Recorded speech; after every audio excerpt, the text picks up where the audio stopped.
Hi Dave and fellow classmates, I'm Joe Miller and we're going to be talking about the Cape Krusenstern National Park in Alaska. Located on the Alaskan coast, there are 114 beach reserves. Some sites around the beaches are dated back 9,000 years ago. If you can picture my hand being in Alaska, this narrow point would be the thumb. Cape Krusenstern would be right about here. If you can see on the map, that's where it would be. History. Artifacts from Eskimos are being lost by land erosion from high sea levels. Tools, pottery, fragments are now being lost. Fun facts about the park. Has more than 100 beach ridges. Has rich natural resources for many plants and animals to live off of. Animals like caribou, moose, hares, foxes, wolves, and musk oxen. Plants like blueberries and strawberries. Reasons why we need to be careful, because over 150 million birds migrate to this cape. Problems within the park. There are many problems with the park, so I picked 3 to talk about. Climate change, oil rigs, and overhunting. Climate change. When thawing of the permafrost occurs, then mudslides can happen, killing plants, animals, and the life we live. Animal life is dying off because it can't evolve fast enough to keep up with the rapidly changings of the environments. Climate. Glaciers are melting because sea levels are increasing. 1,000-year-old structures are being destroyed. Solutions to climate change. On site, there are on-site learning opportunities so students can get to learn how their actions affect the environment. Why is this helpful? Teaches students on how pollution hurts animals and environment. Remote. This teaches students enough online training about the history and about the park. Why is this helpful? Even though students may not get the opportunities to go to the park, they can still see the effects. Going to the national parks. This will get students to directly feel the climate change.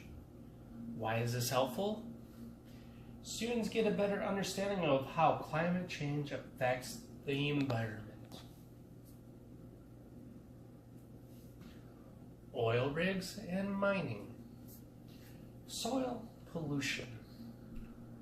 Water pollution. From transporting oils to shore. From oil rigs to the shorelines. Red Dog Mine has impact on the Cape Krusenstern National Park as well.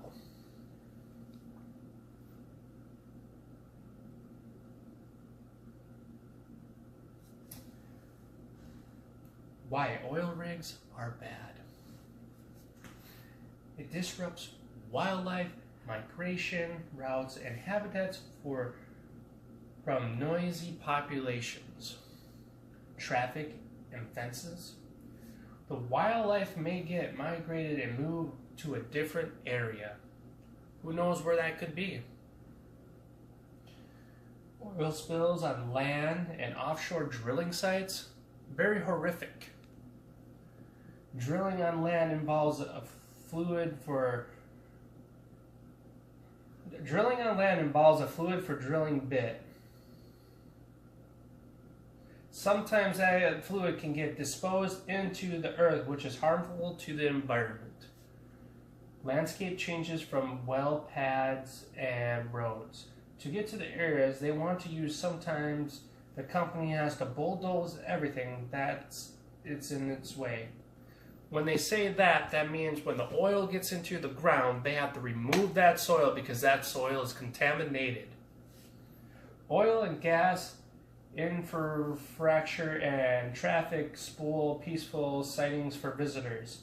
Tourists don't want to travel thousands of miles to go see an oil rig. It ruins the beauty of the park. No foxes, no mooses, because these oil rigs are going to take over the land. Companies think that they're rich and wealthy and they don't have to clean up the environment after being ruined by the oils that get spilled. It's horrific.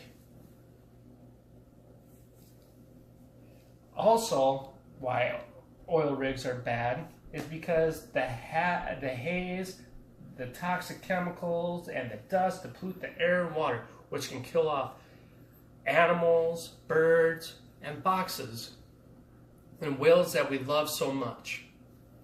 The chemicals that are used in drilling may cause pollution in the water, causing health issues for the locals or wildlife.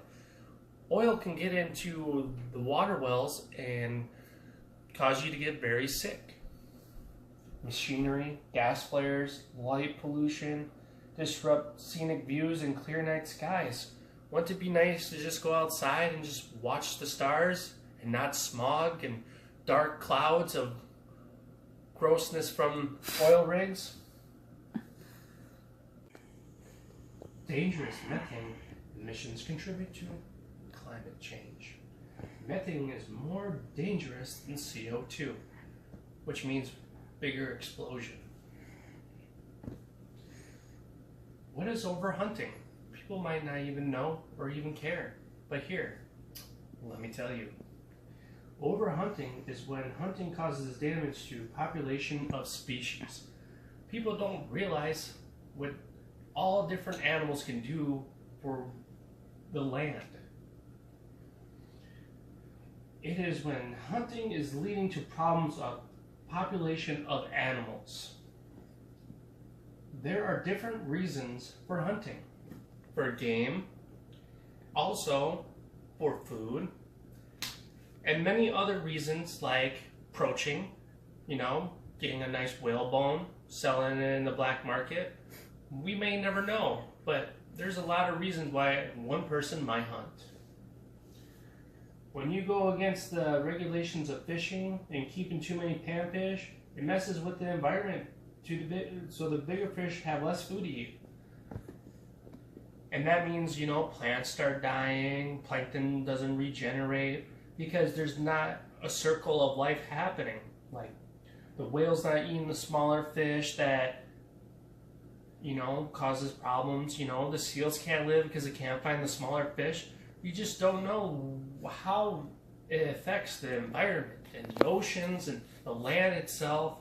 Even bugs contribute to the environment. Solutions to overhunting. Overhunting of seals can kill the bigger whales off. Sea animals, land animals are affected every day by raising heats that cause their glaciers to melt. Strict laws and harsh punishments. These are all my sources. There's a lot of things that can contribute to problems in our national parks. A lot of them are from us humans. We need to pick up our trash, make sure our environment's cleaner, do things that we can be productive of making the world greater. There's a lot of things that contribute to pollutions. We got the air pollution, water pollution, land pollution. There's a lot of things that can go wrong in the world and into our lands and our soils. And it's just like, there's so many innocent animals and humans and all sorts of things that are getting injured by our carelessness. And this is my presentation of how we can make our national parks, mainly Cape Krusenstern's park, better for us to visit and to enjoy and to make it a cleaner environment for our animals. Thank you for watching. You guys have a great day.